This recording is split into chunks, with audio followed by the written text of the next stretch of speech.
আসসালামু আলাইকুম, কেমন আছেন সবাই? চলে আসলাম নতুন একটি রেসিপি নিয়ে, সেরা স্বাদের গরুর মাংসের রেসিপি। গরুর মাংসের রেসিপিটা আপনি ঘরে থাকা মশলা দিয়ে এই রেসিপিটা করতে পারবেন। চলুন তৈরি করা যাক এই রেসিপিটা। প্রথমে আমি 1 কেজি গরুর মাংস নিয়েছি রেগুলার কাট করে। এখানে হাড় চর্বি সহ আমি নিয়েছি। প্রথমে দিয়ে দিলাম 1 চামচ আদা বাটা, 1 চামচ রসুন বাটা, 1 চামচ জিরা বাটা, 1/2 চামচ হলুদের গুঁড়ো, 1/2 চামচ মরিচের গুঁড়া, স্বাদ মতো লবণ, আর 1/2 কাপ পেঁয়াজ বেরেস্তা। এই পেঁয়াজ বেরেস্তাই আপনার মাংসের স্বাদ দ্বিগুণ করে দেবে। দিয়ে দিলাম 2টা তেজপাতা, 2টা দারুচিনি আর 3টা এলাচ।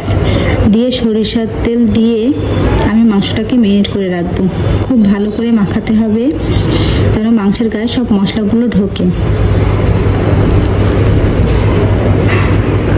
ভালো করে মেখে এটাকে আমি রেস্টে রেখে দেবো 1 ঘন্টা। 1 ঘন্টা পর এটাকে আমি চুলায় বসিয়ে দিলাম। দিয়ে আমি এটাকে ভালো করে কষিয়ে নেব। অল্প অল্প পানি অ্যাড করব আর কষিয়ে নেব।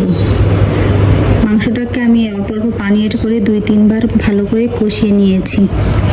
এটা অফ ক্যামেরায় করে নিয়েছি আমি। 2-3 বার এটাকে কষিয়ে নিতে হবে। যখন মাংসটা পুরোপুরি সিদ্ধ হয়ে আসবে তখন নামানোর কিছু আগ মুহূর্তে এর মধ্যে অ্যাড করব গরম মশলার গুঁড়ি। গরম মশলার গুঁড়ি দিয়ে এটাকে 2-4 মিনিট ফুটিয়ে নামিয়ে ফেলবো। এই মাংসটা অসম্ভব খেতে দারুণ লাগে।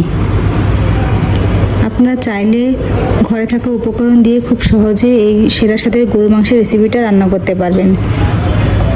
এটা আপনি চাইলে পোলাও, খিচুড়ি এবং সাদা ভাতের সঙ্গে এটা খেতে পারেন। ভিডিওটা কেমন লেগেছে অবশ্যই কমেন্ট করে জানাবেন।